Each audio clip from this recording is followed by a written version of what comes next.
붙잡혀간 아내 찾아 산만리. 옛날 어떤 나그네가 호남으로 가는 길에 여산의 객점에서 묵게 되었다. 객점 주인은 노인 부부였는데 모두 범상치 않아 보였다. 나그네는 마침 비가 내려 객점에서 사흘을 묵어야 했다. 나그네는 노인에게 무료함을 달래게 재미난 이야기를 해달라고 했다. 그러자 노인은 말했다. 이 기이한 얘기를 다른 사람에게는 전하지 말아 주십시오. 제가 직접 겪은 일이니 말입니다. 저는 본래 아무 고을 사람입니다. 젊어서는 잠옷 비범한 면이 있었지요. 같은 고을 여자와 결혼했는데 그 여자가 바로 저 할망입니다.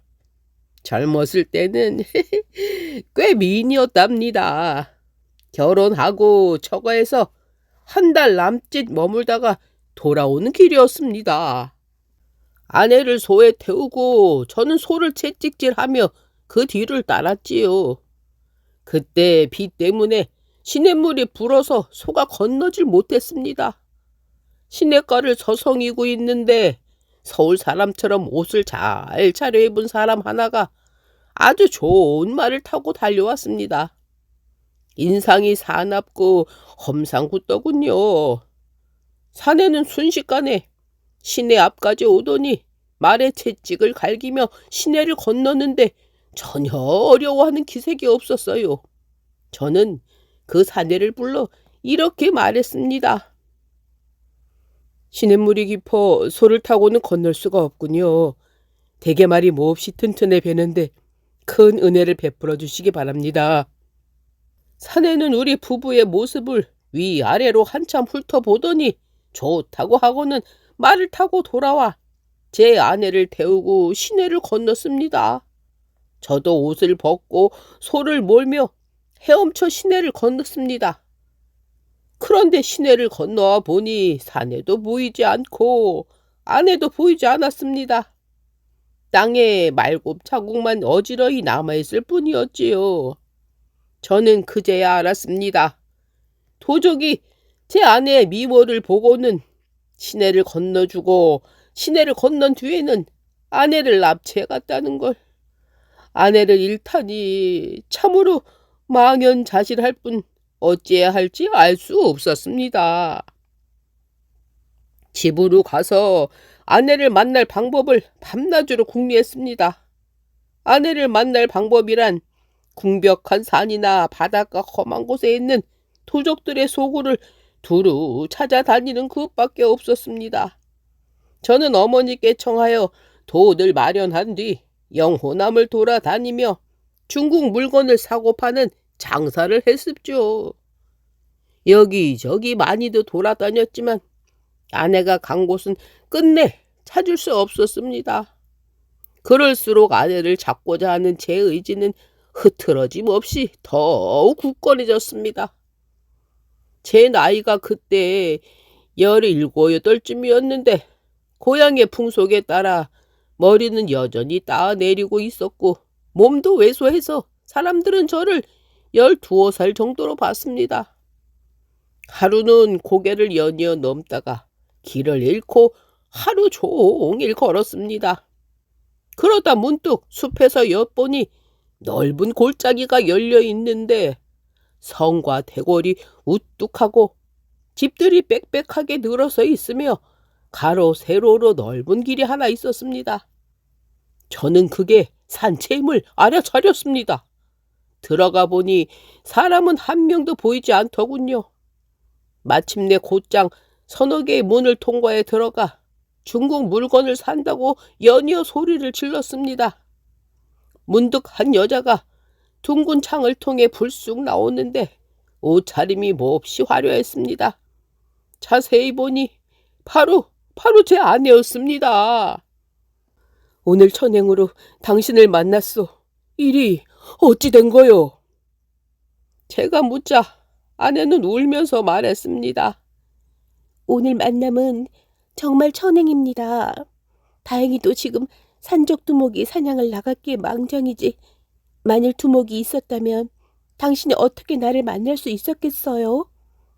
하지만 두목이 돌아오면 당신은 죽은 목숨이니 어찌해야 할까요? 어떡하겠소?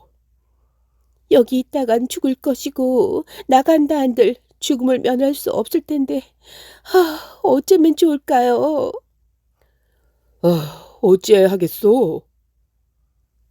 문 밖에 작은 집이 있는데 그곳에 노파 한 사람이 살아요. 그 노파는 두목의 유모예요.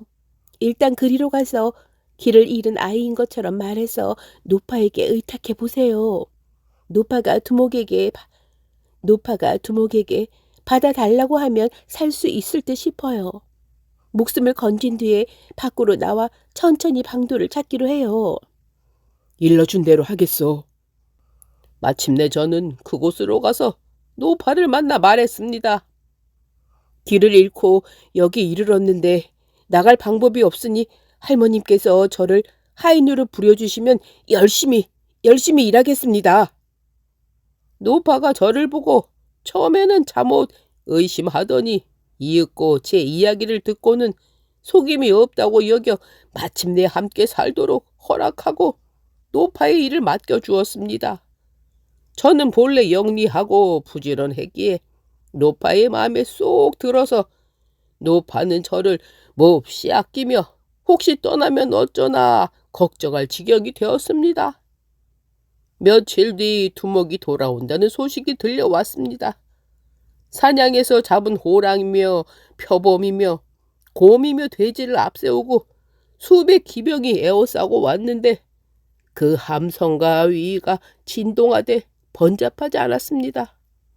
노파는 이렇게 말하더군요. 장군이 곧 올 텐데 너는 겁내지 말거라.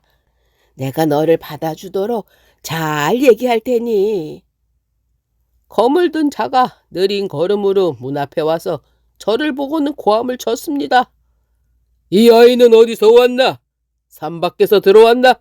외관에서 와 있는 불길하니 검으로 목을 베리라. 검을 든 자는 바로 두목이었습니다. 노파는 엎드려 저를 자기 몸 아래로 감싸 보호하며 큰 소리로 말했어요. 아이고 장군 왜 이러시오? 이 아이는 길을 잃고 여기로 들어왔지 외간 사람이 들어오게 한 게 아니오. 이 아이가 벌써 정성을 다해 나를 섬기며 도리에 어긋나는 일을 하지 않겠다고 맹세했고 나는 벌써 살려주기로 허락했거늘 장군은 왜 이래 의심이 많소? 저는 그때 너무나 두려워서 감히 두목을 자세히 볼 수 없었지만 대충 보기에도 그 외모는 진짜 영웅다웠습니다. 두목은 검을 내려놓고 말했습니다. 유머 때문에 이 아이를 살려주는 겁니다. 하지만 내 곁에 두고 잘 살펴봐야겠습니다. 마침내 두목은 저를 데려가 아침 저녁으로 곁에서 일을 보자하게 했습니다. 저는 더욱 영리하고 부지런하게 움직여 두목의 마음에 꼭 들게 일했습니다. 두목도 저를 아끼게 되어 죽이려는 마음이라곤 전혀 없었지요. 때때로 말 달리고 장칼 쓰는 방법을 가르치기까지 했는데 제가 꽤 잘해내자 두목은 기뻐하며 말했습니다. 너는 자질이 훌륭하고 재주가 많구나. 내 뒤를 이어 산채의 주인이 될 자는 바로 너야. 네가 있으니 나는 이제 근심이 없다. 그 뒤로는 가족처럼 안채를 드나들게 해주었습니다. 두목은 어느 날 이런 말을 했습니다. 부두목이 다른 산채에 있는데 나를 만나러 올 것이다. 부두목이 와서 너를 보면 필시 죽여야 한다고 할 테고 너를 죽이기 전에는 그 고집을 꺾지 않을 게다. 하지만 내가 있으니 너는 안 죽는다. 두려워 말거라. 얼마 뒤에 두목이 경계했던 대로 두목에게 와서 인사하는 자가 있었으니 바로 부두목이었습니다. 역시 영웅의 풍모가 두목에 버금가는 인물이었습니다. 부두목은 제가 상 아래에 있는 것을 보고 놀라 말했습니다. 이 아이는 어디서 왔습니까? 두목이 사정을 자세히 말하자 부두목은 검을 잡고 말했습니다. 안 됩니다. 아이가 비록 어리지만 100이나 되는 무인지경을 지나 들어와서 두목님의 신임을 얻고 목숨을 보장받았으니 이는 평범한 자가 할 수 있는 일이 아닙니다. 두목님은 이 아이의 눈을 한번 보십시오. 어찌 우리 무리를 위해 둘 자이겠습니까? 속히 검을 휘둘러 목을 베어야 합니다. 두목은 책상을 내리치고 몹시 성을 내며 말했습니다. 왜 이리 망령되이 구는가? 저 아이가 정성스러운 마음으로 내게 왔고 나는 정성스러운 마음으로 살려주어서 지금은 가족처럼 여기며 베풀어준 은혜가 막대하거늘 자네가 저 아이를 굳이 해치려는 이유는 대체 뭔가? 부두목은 여전히 힘써 주장했지만 받아들여지지 않자 탄식하며 말했습니다. 두목께서 실수하신 겁니다. 옛날에 남자가 여자에게 미혹되어 중요한 일을 그르쳤다는 말은 들어보았지만 두목처럼 어린아이에게 미혹된 경우는 듣지 못했습니다. 우리 산채도 이제 무너지겠군요. 그렇게 말하고는 작별하고 떠났습니다. 두목은 제게 말했습니다. 하마터면 너를 죽일 뻔했구나. 저는 일어나서 감사의 절을 했습니다. 이러고로 제가 그곳에 들어간 지도 벌써 몇 년이 지났습니다. 겉으로는 비록 영리하고 부지런히 일해서 두목의 환심을 얻었지만 마음속으로는 하루도 계획을 잊은 적이 없었습니다. 규제 없이 안팎을 드나들게 되어 날마다 아내와 담소하며 예전처럼 지냈지만 혹시 낌새가 드러날까 우리의 본색이 드러날까 싶어 남몰래 경계했습니다. 아내 역시 저와 같은 마음이었습니다. 그랬던 까닭에 두목은 갈수록 저를 신임했지요. 두목이 주관하는 산채는 사무가 복잡하고 규모가 커서 큰 관청과 같았습니다. 군대의 기율은 엄숙했고 상과 벌도 정확했습니다. 사방의 지형이 험준하고 경비가 삼엄하니 제가 빈틈을 노리려 해도 마땅한 방법이 없었습니다. 어느 날 밤 두목이 저를 데리고 안치에 들어가 조용히 이야기하다가 이렇게 말했습니다. 너는 나를 따라가 보겠느냐? 내가 산채의 우두머리가 된 지도 벌써 여러 해가 지났다. 부대를 체계 있게 구성하고 군사들은 절도가 있지만 오랫동안 예전의 기량을 시험해보지 못했구나. 이제 밖으로 훌쩍 나가 내 기량을 한번 시험해보고 싶으니 나가볼까 한다. 나가시면 어디로 가십니까? 제가 묻자 두목은 빙그레 웃으며 말했습니다. 이곳이 동쪽으로는 아무군에 닿아 있고 남쪽으로는 아무강에 접해 있고 북쪽으로는 아무산에 이어지고 서쪽으로는 아무주가 곁에 있다. 아무군에서 여기까지는 수백리 무인지경을 지나서야 들어올 수 있지. 하지만 산채에서 아무주까지는 석굴 안으로 난 비밀 통로가 있어서 관도까지의 거리가 10리도 안 된다. 아무주 가까이 있는 집에 가져올 만한 물건이 있는데 크지 않아서 번거롭게 군사들을 쓸 필요는 없어. 내가 검 하나를 들고 비밀 통로로 가서 직접 가져오려 하는데 네가 나를 따라가는 게 좋겠다. 마침내 칼집에서 검을 꺼내 갈았습니다. 두목의 검은 눈처럼 환하고 빛이 났고 모양은 둥근데 사면에 칼날이 있어서 꽁의 꽁지로 만든 부채 비슷했습니다. 자정 넘어 떠나기로 약속하고 두목은 비단으로 몸을 동여매 몸놀림을 민첩하게 할 수 있게 했습니다. 저도 두목과 같은 옷차림을 하고 칼을 들고 떠났습니다. 우리가 산채 밖으로 나가는 것을 아는 사람은 아무도 없었습니다. 산채는 고요하고 등불도 평소대로 켜져 있었지요. 몇 일을 가니 과연 석굴이 나타났습니다. 한 사람이 겨우 들어갈 크기였습니다. 칠흑 같은 한밤중이었는데 두목이 검을 뽑아들어 그 빛으로 저와 함께 굴을 통과했습니다. 관도로 나와 수십 걸음을 가서 아무주의 그 집에 이르렀습니다. 우뚝 솟은 담장이 여러 겹 눌려 있더군요. 두목이 훌쩍 뛰어 담장을 넘었습니다. 저도 훌쩍 뛰어넘어 두목의 뒤를 따르니 두목이 몹시 기뻐하며 말했습니다. 내 아이답구나. 창고에 이르러 보니 창고문을 무쇠와 나무로 가로질러 막고 가운데에 큰 방울을 매달아 도둑을 방비하고 있었습니다.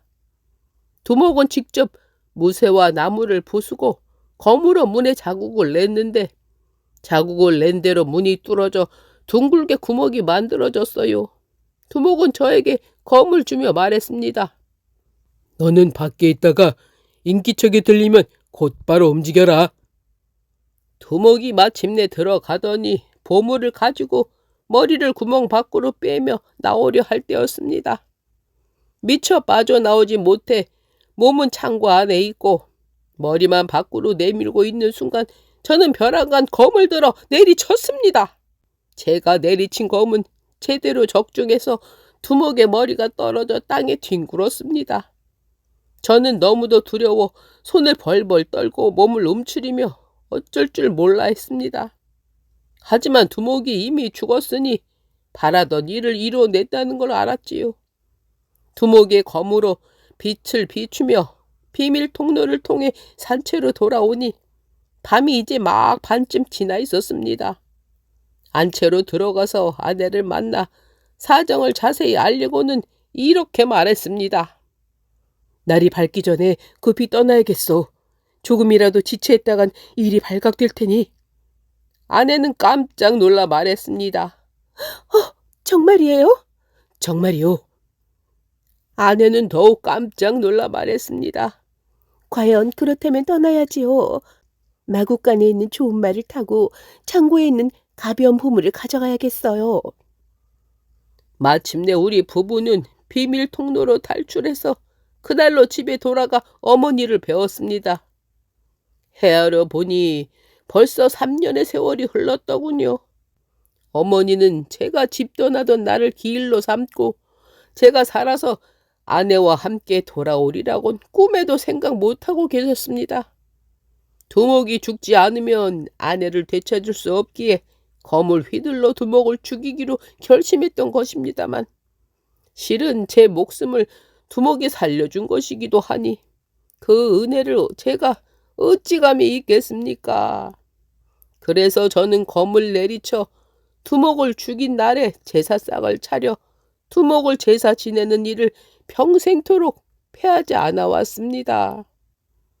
제가 탈출한 뒤로 산채에 어떤 일이 벌어졌는지는 모르겠습니다만 저들의 세력이 몹시 커서 후환이 있지 않을까 염려했기에 항상 자취를 감추고 이리저리로 옮겨 다니다가 이곳에 살며 객점을 꾸린 지도 거의 40년이 되었습니다. 이 일은 저와 아내만 알고 있고 다른 사람에게는 말한 적이 없었는데 지금에야 처음 말하는 겁니다. 이 또한 삼생의 인연에 따라 생긴 헛된 일일 텐데 이제 다 늙은 처지에 감출 것도 없군요. 말을 마치자 노인 부부가 마주보고 웃음 지었다. 나그네는 이 이야기를 듣고 몹시 놀랍고도 신기해서 밤새 깊이 잠들지 못하더니 이튿날 아침 작별하고 떠났다.